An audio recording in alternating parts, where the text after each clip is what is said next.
Hello नमस्कार, आप सभी का चुरू क्लासेस की डिजिटल प्लेटफॉर्म पे स्वागत है। तो आज हम आपके बीच में आपकी यूपी पुलिस कांस्टेबल की जो एग्जाम हो रही है उसके लिए रीजनिंग के इंपॉर्टेंट क्वेश्चन है वो आपके बीच में लेकर आ चुके हैं। देखो विद्यार्थियों, अगले 20 से 30 मिनट यहाँ पे हम रीजनिंग के जो इंपॉर्टेंट क्वेश्चन है वो देखने वाले हैं।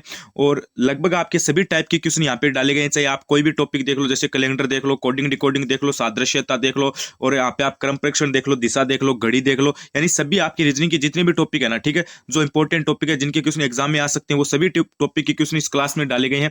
क्लास को एकदम अच्छे तरीके से देखना, बिल्कुल एकदम अच्छे बेसिक से मैं आपको यहाँ पे समझाने वाला हूँ, ठीक है, एकदम अच्छे बेसिक से समझाऊंगा। क्लास को एकदम अच्छे से देखना और अंत में आप कमेंट करके जरूर बताना कि आपके कितने क्वेश्चन सही होते हैं, ठीक है, वो बात आपको अंत में कमेंट करके बतानी है। चैनल चुरू क्लासेस पर आप सबसे पहली बार विजिट करो या फिर आपने अभी तक चुरू क्लासेस को सब्सक्राइब नहीं कर रखा है तो मेरा आप सभी से निवेदन है कि एक बार आप चैनल को सब्सक्राइब कर लेना, क्योंकि इस चैनल पे आपको यूपी पुलिस कांस्टेबल एग्जाम की जो सभी क्लासें हैं, जैसे हिंदी की, मैथ की, रीजनिंग की और आपकी जीके की सभी क्लासें प्रोवाइड करवाई जाएगी। एग्जाम से पहले सभी क्लासों का रिवीजन मिलेगा, सभी सब्जेक्ट का मैराथन क्लासेस मिलेगी, एक साल का करंट अफेयर मिलेगा। करंट अफेयर की आपको 20 इंपॉर्टेंट क्वेश्चनों की डेली क्लास मिल रही है, यानी चुरू क्लासेस पे आपको तैयारी एकदम शानदार करवाई जा रही है। एक बार आप सब्सक्राइब जरूर कर देना और नोटिफिकेशन बेल को ऑन कर देना, जिससे क्या होगा कि हमारी जो न्यू क्लास आएगी तो आपको सबसे पहले पता चल जाएगा। तो चलिए आज की इस क्लास को स्टार्ट कर लेते हैं, ज्यादा कुछ देरी नहीं करेंगे। देखो सबसे पहला क्वेश्चन क्या करा है, असंगत आकृति को पहचानिए। भाई मैंने बोला था आपके एक ऐसा भी क्वेश्चन आता है कि जिसमें बोला जाता है कि चार चार दिए गए हैं, ठीक है, चार ऑप्शन आपको दिए जाएंगे, उनमें से तीन किसी न किसी प्रकार से समान होंगे, एक अलग होगा। एक क्या होगा, अलग होगा। आपको ऐसा बोला जा सकता है कि विजातीय को छांटिए, या फिर तीन किसी न किसी प्रकार से समान है, एक असमान है, उस असमान को बताइए। यानी आकृति को छांटना या तीन समान होंगे एक अलग होगा, उसमें आपका ये क्वेश्चन है, ये आपको पक्का देखने को मिलेगा एग्जाम में। तो इसमें मैं क्या पूछा कि असंगत आकृति को पहचानिए या फिर तीन समान है एक अलग है उसको पहचानिए।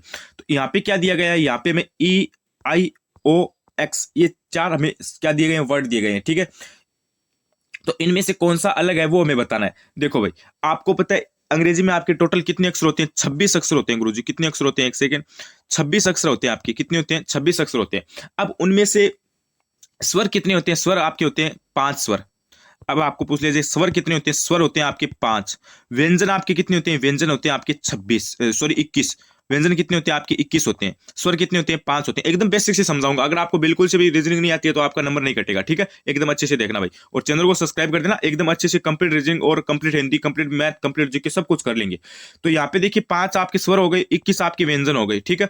टोटल कितने हो गए, 26 अक्षर हो गए। अब हमें आपको पता है, अब इनमें से आपको पता है 5 स्वर है वो कौन से होते हैं, 5 स्वर आपको पता है कौन से होते हैं। एक तो आपका होता है ए, एक तो आपका क्या होता है ए, एक आपका होता है ई, एक आपका क्या होता है ई, एक आपका क्या होता है आई, एक आपका क्या होता है ओ, एक आपका क्या होता है यू। यानी ये क्या है, 5 स्वर है, ए ई आई ओ यू, ठीक है, ये क्या स्वर है। और बाकी आपके जितने भी 21 जो है ना अक्षर वो क्या हो जाएंगे, व्यंजन हो जाएंगे। तो इनमें से हमें देखो भाई स्वर कौन सा है, एक तो ऊपर वाला स्वर हो गया, एक आपका ये बी स्वर हो गया, एक आपका ओ यानी सी वाला स्वर हो गया। बी स्वर नहीं है, ये तो ऑप्शन है बी, जैसे ई स्वर हो गया, ठीक है, बी आई स्वर हो गया, ओ स्वर हो गया, और एक्स आपका क्या है, व्यंजन है, तो ये आपका क्या हो जाएगा, अलग हो जाएगा, ठीक है। ऊपर के 3 क्या है, स्वर है, जबकि, किंतु, परंतु, बट, नीचे वाला क्या है, एक व्यंजन है, तो ये क्या हो जाएगा, अलग हो जाएगा। यानी यहां से आप ऑप्शन में डी राइट कर दो। अगला प्रश्न देखो, अगला आपका यहाँ पे रिश्ता संबंधी प्रश्न है वो आ गए। देखो इस क्लास में सारे टॉपिक है वो सारी क्वेश्चन डाले गए हैं। यहाँ पे क्या बोल रहा है कि माधवी राहुल की बहन है। माधवी क्या है, राहुल की बहन है। माधवी की नानी की एकमात्र बेटी राहुल से किस प्रकार संबंधित हुई। देखो एकदम इजी सा क्वेश्चन है, इसको आप सेकंड में हल कर सकते हो। जैसे आपको क्या बोला है, ये मान लो माधवी है, ठीक है, ये माधवी है, और ये किसकी बहन है, ये राहुल की बहन है, ये राहुल हो गया, ठीक है। अब राहुल की बहन है और माधवी की नानी है ना, ये माधवी की नानी, ठीक है, माधवी की नानी की एकमात्र बेटी, यानी माधवी की नानी की एकमात्र बेटी क्या हो गई, एकमात्र बेटी क्या हो गई, एकमात्र बेटी हो गई माधवी की माँ, ठीक है। माधवी क्या हो गई, एकमात्र बेटी, माधवी की नानी की एकमात्र बेटी। अगर दो बेटी यहाँ पे बोलते या फिर एकमात्र नाम अगर नहीं आता तो यहाँ पे मौसी भी हो सकती थी, लेकिन यहाँ पे नाम क्या है, एकमात्र है, यानी क्या हो गई इसकी, माधवी की माँ हो गई, ठीक है। अब एकमात्र बेटी राहुल से किस प्रकार संबंधित है। अब देखो राहुल और माधवी आपस में भाई बहन है, तो इन दोनों की माँ भी सेम हुई ना। तो राहुल की जो राहुल है, जो माधवी की नानी की एकमात्र बेटी है, यानी जो माधवी की माँ है, ठीक है, एकमात्र बेटी माधवी की माँ हुई ना, तो माधवी की माँ राहुल से किस प्रकार संबंधित हुई, वो भी एक क्या है, माँ है, ठीक है। ऑप्शन नंबर कौन सा राइट हो जाएगा, ए राइट हो जाएगा। अगला प्रश्न देखो, ये देखो थोड़ा सा आपका इंपॉर्टेंट प्रश्न है कि मछली जैसे जल से संबंधित है वैसे ही चिड़िया किससे संबंधित है, बताओ। ये आपका एक सादृश्यता का क्वेश्चन है, ठीक है, जिसमें क्या होता है कि आपको एक ऐसे दिया जाता है, ठीक है, इसका समान इससे कर दिया जाता है, फिर आपको तीसरे के बारे में पूछा जाता है कि ये किससे संबंधित होगा। ठीक है, उसी प्रकार जैसे जैसे क्वेश्चन में दिया जाता है ना कि ये जो मान लो ए है, ये मान लो बी से संबंधित है। ठीक है, उसी प्रकार सी किससे संबंधित होगा, इस हिसाब से आपको दिया जाता है क्वेश्चन। तो मछली जैसे जल से संबंधित है, वैसी चिड़िया किससे संबंधित है, आकाश से है, वायु से है, जल से है, भोजन से है। देखो भाई, मछली आपको पता है कहां पर रहती है, मछली आपको पता है, एकदम इजी सा क्वेश्चन है, मछली आपको पता है कहां पर रहती है, जल के अंदर रहती है। ठीक है, और उसी प्रकार से चिड़िया कहां पर रहती है, चिड़िया आपको पता है कहां पर रहती है, आकाश में रहती है। इसमें ज्यादा कुछ आपकी सोचने वाली बात भी नहीं है। ठीक है, ऑप्शन नंबर ए राइट हो जाएगा। अगला प्रश्न देखो, ये आपका किसका आ गया, सादृश्यता का क्वेश्चन आ गया भाई। जैसे मोची का संबंध किससे रखा है, चमड़ा से रखा है। ठीक है, मोची का संबंध किससे है, चमड़ा से। तो जो दर्जी है, ठीक है, दर्जी, उसका संबंध किससे होगा, बजाज से होगा, कमीज से होगा, धागा से होगा, फिर कपड़ा से होगा। तो एकदम इजी सा क्वेश्चन। अब आपको पता है मोची जैसे चमड़े से संबंधित है, उसी प्रकार से अब जो दर्जी है वो आपको पता है सिलाई करता है, तो वो किससे संबंधित हो जाएगा, वो आपका कपड़े से संबंधित हो जाएगा। अगला प्रश्न देखो, अगला प्रश्न आपका क्या कह रहा है, पोशाक, दर्जी, बढ़ई, तो इनमें से अलग कौन सा होगा। तो इसमें आपका देखा चमड़ा, ठीक है, पोशाक दर्जी से होगा, बढ़ई आपका चमड़ा, लकड़ी, फर्नीचर, कपड़ा, तो ये आपका किससे होगा, ये आपका होगा फर्नीचर से। ये किससे होगा, फर्नीचर से होगा। अगला प्रश्न देखो, अगला अगला आपका इंपॉर्टेंट क्वेश्चन है भाई थोड़ा सा, निम्नलिखित शब्दों में से विषम शब्द चुनिए। मैंने बोला था ना कि क्वेश्चन इसी टाइप से आएगा, असंगत आकृति को पहचानिए, विषम शब्द बताइए, या फिर तीन किसी न किसी प्रकार से समान है, एक अलग है उसको बताइए। ठीक है, इसी हिसाब से आएगा, विजाति को छांटिए। तो इसमें देखो तीन समान है, एक अलग है, नाक, होठ, गला, आंखें। देखो इसमें कौन सा होगा, अरे देखो नाक, ठीक है, होठ, आंखें, ये तीनों क्या है, ये तो एक क्या है, अलग है। ठीक है, ये क्या अलग है, लेकिन गला इनसे क्या हो गया, पूरा ही अलग हो गया, गला क्या हो गया, इससे अलग हो गया भाई। तो ये आपके क्या हो जाएंगे, ये तो क्या है, तीनों मुंह के आपके आप मान सकते हो जैसे पार्ट है, जैसे भाग है। ठीक है, लेकिन गला तो क्या पूरा ही अलग है। तो ये क्या हो जाएगा, इन तीनों से इन तीनों की तुलना में, इन तीनों की तुलना में क्या हो जाएगा, अलग अलग हो जाएगा आपका। ठीक है, यानी यहाँ पे ऑप्शन नंबर सी राइट हो जाएगा। अगला प्रश्न देखो, अगला प्रश्न आपका रिश्ता संबंधी आ गया भाई। ठीक है, क्वेश्चन क्या करे, एक महिला की ओर संकेत करते हुए साइमन ने कहा, एक महिला की ओर संकेत करते हुए साइमन ने कहा कि वह मेरे पिता की एकमात्र बहन की पुत्री है, वह मेरे पिता की एकमात्र, एकमात्र बोला यहाँ पे, देखो एकमात्र नाम आता है, थोड़ा सा ध्यान रखा करो वहां पे। ठीक है, एकमात्र बहन की पुत्री है, वह महिला साइमन से किस प्रकार संबंधित है। अरे एकदम इजी सा क्वेश्चन है, माता, फूफेरी बहन, बहन, बुआ। देखो क्या बोला, साइमन ने एक महिला की ओर इशारा करते हुए कहा वह मेरे पिता की, ठीक है, साइमन ने बोलता है कि वह मेरे पिता की एकमात्र बहन, यानी अपने पिता की एकमात्र बहन क्या हो गई, ठीक है, बुआ हो गई। ठीक है, एकमात्र क्या, वो तो सीधा अगर ऐसा भी बोल देता कि मेरे पिता की बहन, तो भी बुआ ही होती। ठीक है, यहाँ पे एकमात्र बोला तो भी कोई दिक्कत वाली बात नहीं है, तो क्या हो गई, बुआ हो गई। ठीक है, एकमात्र बहन की पुत्री है, यानी अपने पिता की एकमात्र बहन की पुत्री है, यानी अपनी बुआ की पुत्री है। क्या लगी वो, वह जो महिला है वो क्या लगी, अपनी बुआ की पुत्री लगी। ठीक है, अब क्या बोला है, वह महिला साइमन से किस प्रकार संबंधित है, माता, फुफेरी बहन, बहन, बुआ। तो इसमें एकदम इजी सा क्वेश्चन आपको पता है, इसमें क्या हो जाएगा आपका, इसमें आपका फुफेरी बहन हो जाएगा। ठीक है, ऑप्शन नंबर बी राइट हो जाएगा। अगला प्रश्न देखो, ये देखो ये आपका आ गया है कैलेंडर का क्वेश्चन। किसका आ गया है, कैलेंडर का क्वेश्चन आ गया है आपका। ठीक है, इसमें देखो अब आपको ज्यादा ऐसे, एक सेकेंड, हाँ, ये आपका किसका क्वेश्चन आ गया है, कैलेंडर का क्वेश्चन आ गया है। अभी ध्यान रखना, इंपॉर्टेंट क्वेश्चन है यहाँ से। ठीक है, इंपॉर्टेंट क्वेश्चन है क्योंकि कैलेंडर के क्वेश्चन आपको एग्जाम में देखने को मिलते हैं।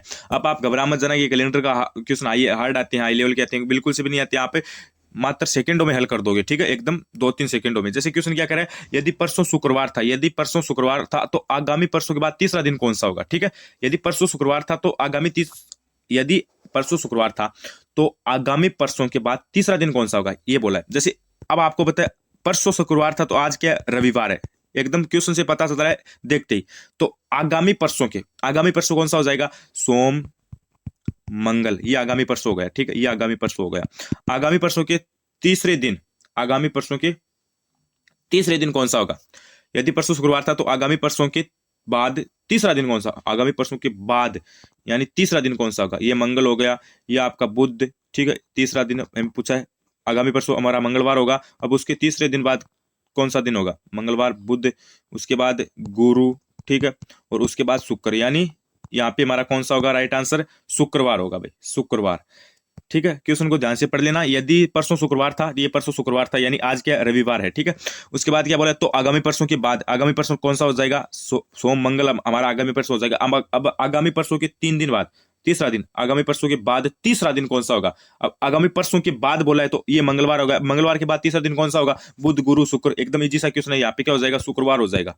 अगला प्रश्न देखो, अगला प्रश्न देखो भाई, अगला क्वेश्चन आ गया आपका क्रम परीक्षण का। किसका क्वेश्चन आ गया? क्रम परीक्षण का क्वेश्चन आ गया। एकदम इजी सा टॉपिक आपका क्रम परीक्षण, ठीक है। क्रम परीक्षण का आपका क्वेश्चन है, एकदम इजी सा टॉपिक आपका। क्या बोल रहा है क्वेश्चन में? यहाँ पे बोला है बच्चों की एक पंक्ति में, बच्चों की एक कतार में रितेश बाएं छोर से 12वां है। रितेश क्या है? बाएं छोर से 12वां है। सुधीर जो दाएं छोर से 22वां है। रितेश से दाएं का चौथा है। पंक्ति में कुल कितने बच्चे हैं? ये बोलो। ये क्वेश्चन आपका, ये क्या है? एक क्वेश्चन है आपका। तो इसमें हमें बताना है कि टोटल कितनी पंक्ति में है, ठीक है। 22 और 12, 22 और 12 कितने हो गए? बताओ भाई। ये क्या है? बच्चों की एक पंक्ति में, एक सेकेंड, इस क्वेश्चन को हम बाद में हल करेंगे। सबसे पहले हम, ठीक है, इसको एक बार हटा देते हैं, लास्ट में हम इसको हल करेंगे। अगला प्रश्न देखो, अगला प्रश्न आपका क्या है? कैलेंडर से प्रश्न आ गया है। किससे प्रश्न आ गया आपका? कैलेंडर से प्रश्न आ गया है। यदि आज बुधवार है तो अगले रविवार के 25 दिन बाद कौन सा दिन होगा? एकदम इजी सा क्वेश्चन है, सेकंडों में आप 2 सेकंड में हल कर सकते हो इस क्वेश्चन को, सेकंड के हिसाब से। यदि आज बुधवार है तो अगले रविवार के 25 दिन बाद कौन सा दिन होगा?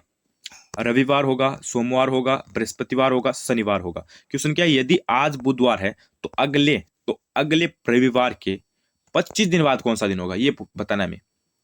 यानी अगला कितने दिन बाद पूछ रहा है। जैसे बुधवार आज, ठीक है, अगले रविवार, यानी अगले रविवार के 25 दिन बाद पूछ रहा है, ठीक है।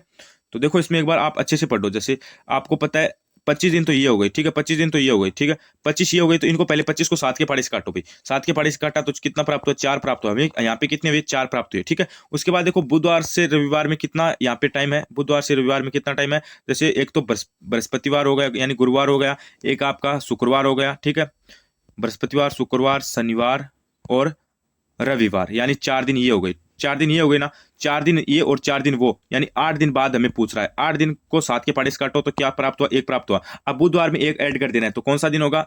आपका बृहस्पतिवार होगा। यानी यदि आज बुधवार है तो अगले रविवार के 25 दिन बाद कौन सा दिन होगा? बृहस्पतिवार होगा। अगला प्रश्न देखो, अगला प्रश्न आपका आ गया है, वही वापस से विषम को चुनना है हमें। निम्नलिखित शब्दों में विषम शब्द को चुनिए। भूगोल, जीव विज्ञान, रसायन विज्ञान, भौतिकी। तो देखो हमें 3 किसी न किसी प्रकार से समान है, ठीक है, एक इनसे अलग है, उस अलग का हमें क्या करनी है? पहचान करनी है। उस अलग की हमें क्या करनी है? पहचान करनी है। देखो जीव विज्ञान, रसायन विज्ञान, भौतिकी, ये तीनों क्या है? समान है, ठीक है, ये तीनों क्या है? समान है। किंतु परंतु बट भूगोल आपका क्या हो जाएगा? एक अलग हो जाएगा। ऑप्शन नंबर ए राइट हो जाएगा। अगला प्रश्न देखो, अगला प्रश्न आपका क्या कह रहा है? सुनीता लड़कियों की एक पंक्ति में दोनों छोरों से 11वें स्थान पर है, तो उस पंक्ति में कितने होंगे? देखो आपको क्रम परीक्षण में, यानी ये काउंटिंग करने में कोई भी सवाल पूछा जाए तो देखो दोनों छोरों से हमें संख्या बताई जा रही है, उसको जोड़ के एक माइनस कर देना है। जैसे दोनों छोर से 11 11 पे है तो ये 11 हो गई, ठीक है, और ये भी आपके क्या हो गए? 11 प्लस 11 प्लस 11, तो बराबर कितने हो गए टोटल आपके? ये हो गए 22। अब 22 में से हमें एक माइनस कर देना, एक माइनस कर दिया हमने, 22 में से हमने एक माइनस कर दिया तो हमें कितने प्राप्त हुआ? 21 प्राप्त हुआ। 21 ऑप्शन कौन से में है? बी में है, तो ऑप्शन नंबर बी आपका राइट हो जाएगा। अगला प्रश्न देखो, अगला प्रश्न हमारा क्या कह रहा है? एक कक्षा में 100 अंक का स्थान ऊपर से 7वां है, ऊपर से क्या है? 7वां है, और नीचे से 26वां है, और नीचे से क्या है? 26वां है। तो कक्षा में कुल कितने छात्र हैं? 7 और 26 कितने हो गए? 33 हो गई है। ये कितने हो गए? 33। अब 33 माइनस 1 कर देना है तो हमें कितना प्राप्त हुआ? 32। यानी कितना है? तो जो कक्षा उसमें कुल कितने छात्र है? 32 छात्र है। ऑप्शन नंबर बी राइट हो जाएगा, ठीक है। अगला प्रश्न देखो, अगला प्रश्न देखो, अगला प्रश्न क्या है? थोड़ा सा इंपॉर्टेंट है। यदि हरा का अर्थ लाल है, ठीक है, यदि हरा है उसका अर्थ क्या है? लाल है। लाल का अर्थ पीला है, लाल का अर्थ क्या है? पीला है। पीले का अर्थ नीला है, पीले का अर्थ क्या? नीला है। नीले का अर्थ नारंगी है। तो बताइए स्वच्छ आकाश का रंग कैसा दिखाई देता है? ये देखो भैया आपका क्वेश्चन है। यदि हरा का अर्थ लाल है, लाल का अर्थ पीला है, पीले का अर्थ नीला है, नीले का अर्थ नारंगी है, तो बताइए स्वच्छ आकाश का रंग कैसा दिखाई देता है? देखो भाई, अब आपको क्या बोला है तो बताइए स्वच्छ आकाश का रंग कैसे दिखाई देता है। अब अगले ने देखो आकाश को क्या बताइए, यदि हरा क्या है? हरा का अर्थ क्या है? लाल है। लाल का अर्थ पीला है, पीले का अर्थ नीला है, नीले का अर्थ नारंगी है। यहां से बस हमें यही देखना है। अब आपको पता है हमें पहले सबसे पहले क्या देखते हैं? आकाश का रंग। आकाश का रंग कैसे होता है? नीला होता है, ठीक है, नीला होता है। और नीले को अगले ने क्या बता दिया? नीले को अगले ने नारंगी बता दिया। तुम्हारा कौन सा राइट हो जाएगा? यहाँ पे नारंगी हो जाएगा। आप ये मत उसके बाद आप अगला प्रश्न देखिए। अगला प्रश्न क्या कह रहा है? यदि पुस्तक को घड़ी कहें, यदि पुस्तक को घड़ी कहें, घड़ी को बैग कहें, बैग को शब्दकोश कहें और शब्दकोश को खिड़की कहें, तो पुस्तक ले जाने के लिए किस से प्रयुक्त करेंगे, यानी पुस्तक ले जाने के लिए हम किसे प्रयुक्त करेंगे। अब देखो आप यहाँ पे ये मत सो, अब आपको पता है जैसे पुस्तक ले जाने के लिए हम किसका प्रयोग करते हैं, यानी किसका इस्तेमाल करते हैं, बैग का करते हैं। तो अब आपको क्या पूछा है, जैसे पुस्तक ले जाने के लिए हम किसका प्रयोग करेंगे या फिर यहाँ पे इस्तेमाल करेंगे, तो आप ये मत करके आ जाना सीधा बैग, सीधा बैग नहीं होगा, क्योंकि क्वेश्चन में क्या बोला है कि जैसे यदि पुस्तक को तो हम क्या करें, घड़ी करें, ठीक है, और घड़ी को क्या करें, हम बैग करें, ठीक है, और बैग को हम क्या करें, शब्दकोश करें। तो मैं हमारा यहाँ पे राइट कौन सा होगा, शब्दकोश होगा, यानी हम किसका प्रयुक्त करेंगे, तो हम यहाँ पे शब्दकोश का करेंगे, ठीक है। और अगर आपको पूछ ले हम तो फिर हम समय किस में देखेंगे, तो घड़ी को अगले ने क्या बोला है, बैग का है, तो समय हम किस में देखेंगे, बैग में देखेंगे। इस हिसाब से आपको ऐसे क्वेश्चन को हल करना है, ठीक है। जो बात बोली जाए क्वेश्चन के हिसाब से वो आपको करनी है, क्वेश्चन में आपको आंसर देखने को मिल जाएगा। अगला प्रश्न देखो, अगला प्रश्न आपका क्या कह रहा है, 30 छात्रों की एक कतार में अंजू का क्रम प्रारंभ से 13वां है, तो बताइए कि अंत से इसका क्रम क्या होगा। प्रारंभ से क्या है, 13वां है, ठीक है। अब देखो मैंने पहले बताया था कि अगर टोटल पूछे तो दोनों को काउंट करके यहाँ पे जोड़ देना। अब एक साइड पूछे तो हमें क्या करना है, पहले वो माइनस करके, ठीक है, माइनस करके एक ऐड कर देना है, माइनस करके ऐड कर देना है। जैसे 30 है टोटल, उनमें से उसका कितना है, जैसे प्रारंभ से उसका कितना है, 13वां है, ये माइनस कर दिया। अब उसमें हमें एक ऐड कर देना है, ठीक है, जो प्राप्त होता है। जैसे हमें 13 माइनस 13 30 माइनस 13 किया तो हमें 17 प्राप्त हुआ, उसमें एक ऐड कर देना है, यानी 18वां होगा। इसमें कौन सा होगा, 18वां होगा, ऑप्शन नंबर बी राइट होगा। अगला प्रश्न देखो, अगला प्रश्न आपका क्या कह रहा है कि राकेश नितिन से लंबा है। राकेश क्या है, ये राकेश मान लो, ठीक है, ये क्या है, नितिन से लंबा है, ये आपका राकेश हो गया, ये नितिन से लंबा है, ये नितिन हो गया, ठीक है। उसके बाद किंतु भरत जितना लंबा नहीं, ये आपका भरत सबसे ज्यादा लंबा हो गया, ठीक है, भरत जितना नहीं। लोकेश राकेश से छोटा है, लोकेश है वो क्या है, राकेश से छोटा है, लोकेश है ये राकेश से छोटा होगा, ये मान लो ये राकेश से छोटा हो गया, ठीक है। किंतु गौरव से लंबा है, ये आपका राकेश से छोटा है, गौरव से, एक सेकेंड, जैसे देखो राकेश नितिन से लंबा है, ये मान लो राकेश है, ठीक है, ये क्या है, नितिन से लंबा है, ठीक है, ये नितिन हो गया, ये नितिन हो गया, एक सेकेंड, ये नितिन हो गया। उसके बाद देखिए किंतु गौरव से लंबा है, सॉरी राकेश नितिन से लंबा है किंतु भरत से लंबा नहीं है, ये भरत हो गया सबसे ज्यादा लंबा। अब क्या है, लोकेश राकेश से छोटा, ये लोकेश हो गया राकेश से छोटा, ठीक है, ये राकेश से छोटा हो गया। और उसके बाद क्या बोला है, किंतु गौरव से लंबा है, किंतु क्या है, लोकेश राकेश से छोटा है किंतु गौरव से लंबा है, ये गौरव हो गया। इनमें से सबसे लंबा कौन है, तो सबसे लंबा आपको पता है कौन है, भरत है, ऑप्शन नंबर आपका सी हो जाएगा। और आपको पूछ लिया जाए सबसे छोटा कौन है, तो आपका हो जाएगा नितिन, ये बात भी ध्यान रखनी है। अगला प्रश्न देखो, अगला प्रश्न आपका क्या कह रहा है, एक व्यक्ति दक्षिण की ओर 6 किमी चलता है और बाईं ओर मुड़कर 4 किमी चलता है, यानी एक व्यक्ति है ये दक्षिण की ओर क्या करता है, 6 किमी चलता है, ठीक है, और फिर वह क्या करता है, दक्षिण की ओर चलता है और फिर 6 किमी बाईं ओर मुड़ जाता है, ठीक है, फिर 4 किमी चलता है, फिर अपने बाईं ओर मुड़ जाता है और 5 किमी चलता है, ठीक है। अब उसका मुंह किस दिशा में है, तो अब उसका मुंह आपको पता है किस दिशा में है, अरे ऊपर की ओर कौन सी दिशा है, ये आपकी उत्तर दिशा है, उत्तर दिशा, तो उसका मुंह किस दिशा में है, उत्तर दिशा में है। अगला प्रश्न देखो, अगला प्रश्न आपका क्या कह रहा है, मोहन 15 किमी उत्तर दिशा में चलता है, ठीक है, 15 किमी उत्तर दिशा में चलता है, फिर वह बाईं ओर मुड़ता है, फिर वह बाईं ओर मुड़ता है, एक सेकंड, ये 15 किमी चला, फिर वह बाईं ओर मुड़ता है, ठीक है, फिर 10 किमी चलता है और फिर बाद में वह बाईं ओर मुड़ जाता है और 15 किमी चलता है। अब वह किस दिशा में जा रहा है, तो नीचे की ओर आपको पता है कौन सी दिशा होती है, ये आपकी होती है दक्षिण दिशा, ठीक है, कौन सी दिशा में जा रहा है, दक्षिण दिशा में जा रहा है। तो ये तो आज के आपके इंपॉर्टेंट क्वेश्चन थे। अभी आप बताना कमेंट करके आपको क्लास कैसी लगी, ठीक है, क्लास कैसी लगी और आपके कितने क्वेश्चन सही हुए, वो बात आपको इस क्लास के एंड में कमेंट करके बतानी है, ठीक है, कितनी क्वेश्चन सही और क्लास कैसी लगी वो बात आपको कमेंट करके बतानी है। और आज की इस क्लास को हम यहीं पे समाप्त करते हैं। बने रहिए चैनल के साथ, चैनल को एक बार सब्सक्राइब कर देना, अगर सब्सक्राइब नहीं कर रखा है तो यहाँ पे आपको जो सभी सब्जेक्ट की क्लासेज है वो देखने को मिलती रहेगी। धन्यवाद।